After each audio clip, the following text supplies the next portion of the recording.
കടുത്ത വർഗീയ പരാമർശങ്ങളുമായി SNDP യോഗം ജനറൽ സെക്രട്ടറി വെള്ളാപ്പള്ളി നടേശൻ. കാന്തപുരം പറയുന്നത് നോക്കി ഭരിച്ചാൽ മതി എന്ന അവസ്ഥയിൽ സർക്കാർ എത്തി. എന്ത് തീരുമാനമെടുക്കുമ്പോഴും മലപ്പുറത്ത് പോയി ചോദിക്കേണ്ട അവസ്ഥയാണ്. സ്കൂൾ സമയമാറ്റം പോലും കോടതി നിർദ്ദേശപ്രകാരം നടപ്പാക്കേണ്ടി വന്നുവെന്നും വെള്ളാപ്പള്ളി നടേശൻ പറഞ്ഞു. മുസ്ലിം സമുദായത്തിന് എല്ലാം വാരിക്കോരി കൊടുക്കുന്നു. കേരള കോൺഗ്രസിനെതിരെയും വെള്ളാപ്പള്ളി നടേശൻ വിവാദ പരാമർശം നടത്തി. കാന്തപുരം പറയണത് നോക്കി ഭരിച്ചാൽ മതി കേരള ഗവൺമെന്റ് എന്ന നിലയിലേക്ക് എത്തില്ലേ. സ്കൂളിലെ കുട്ടികൾക്ക് ഈ സൂമ്പ നിർത്താൻ ഗവൺമെന്റ് കൊണ്ടുവന്നു. ഗവൺമെന്റ് എന്ത് നിയമം കൊണ്ടുവന്നാലും അതിപ്പോ മലപ്പുറത്ത് പോയി ചോദിച്ചിട്ട് ചെയ്തില്ല എങ്കിൽ അത് കുഴപ്പമായി. ഇപ്പോഴും നിൽക്കുന്ന ഗവൺമെന്റ് എന്താണ്, അവര് ഇരിക്കാൻ പറഞ്ഞ അപ്പം കിടന്നു. അതായി സ്ഥിതി. ടോബി ജോൺസൺ കോട്ടയത്ത് നിന്ന് ചേരുന്ന കൂടുതൽ വിവരങ്ങളുമായി. ടോബി, ഏത് വേദിയിലായിരുന്നു ഈ രീതിയിലുള്ള പ്രസംഗം വെള്ളാപ്പള്ളി നടത്തിയത്? അതോടൊപ്പം തന്നെ സർക്കാരിനെതിരെയുള്ള വിമർശനത്തിന് അപ്പുറത്തേക്ക് ഇതിൽ പറഞ്ഞ പല കാര്യങ്ങളും അത് വിവാദങ്ങളാണ്, വിവാദമായ പരാമർശങ്ങളാണ്. പ്രത്യേകിച്ചും ഈ കാന്തപുരത്തിനെതിരെയും ഒപ്പം തന്നെ സൂംബ ഡാൻസുമായി ബന്ധപ്പെട്ടൊക്കെ നടത്തിയ പരാമർശങ്ങൾ, അതിലെ വിവാദമായ ഭാഗങ്ങൾ അതെന്താണ്? ഒപ്പം തന്നെ ഇതിൽ എങ്ങനെയാണ് രാഷ്ട്രീയ കേരളം ചർച്ചയാകുന്നത്? ടോബി.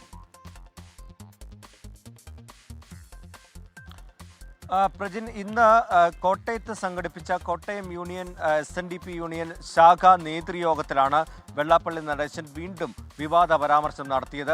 നമുക്കറിയാവുന്നതുപോലെ മലപ്പുറം പ്രസംഗം വലിയ വിവാദത്തിലേക്ക് പോയിരുന്നു. അതിന് സമാനമായ രീതിയിലുള്ള ഒരു പ്രസംഗം തന്നെയാണ് ഇവിടെയും അദ്ദേഹം നടത്തിയിരിക്കുന്നതെന്ന് വേണം നമുക്ക് പറയാൻ. പ്രത്യേകിച്ചും ഈ സമുദായത്തിന് കാര്യമായിട്ടൊന്നും സർക്കാരിന് ലഭിക്കുന്നില്ല എന്നൊരു കാര്യമാണ് അദ്ദേഹം പറഞ്ഞു തുടങ്ങിയത്. പക്ഷേ അത് മറ്റ് സമുദായങ്ങളെ അല്ലെങ്കിൽ മറ്റു മതങ്ങളെ വിമർശിക്കുന്ന തരത്തിലേക്ക് കാര്യങ്ങൾ പോയി എന്നുള്ളതാണ് ഇതിൽ നിന്ന് നമുക്ക് വായിച്ചെടുക്കാൻ സാധിക്കുന്നത്. നേരത്തെ നമ്മൾ അദ്ദേഹത്തിൻ്റെ പ്രതികരണത്തിൽ കേട്ടതുപോലെ തന്നെ സർക്കാരിനൊരു തീരുമാനമെടുക്കണമെങ്കിൽ അതിൽ മലപ്പുറത്തേക്ക് വിളിച്ചു ചോദിക്കേണ്ട അവസ്ഥയാണ്.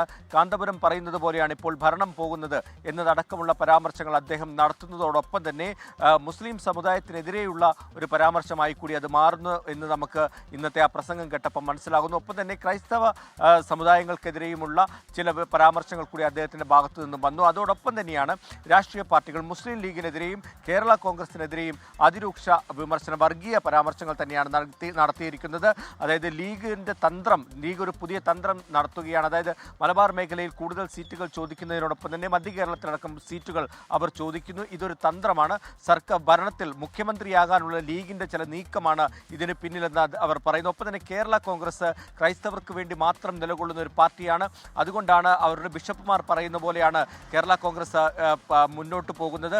അവർക്കും നേട്ടങ്ങൾ ഉണ്ടാകുന്നു. കോടിക്കണക്കിന് രൂപ ഈ ശമ്പളം എന്നുള്ള നിലയിൽ ശമ്പളമായി ഈ സർക്കാർ ജോലികൾ ലഭിക്കുന്ന ക്രൈസ്തവർക്ക് ലഭിക്കുന്നുണ്ട് എന്നതടക്കമുള്ള ചില പരാമർശങ്ങൾ അദ്ദേഹം പറഞ്ഞു വെക്കുന്നു. എന്തായാലും വരും ദിവസങ്ങളിൽ ഇത് വീണ്ടും വലിയ ചർച്ചയാകുമെന്നുള്ള കാര്യത്തിൽ യാതൊരു സംശയവുമില്ല.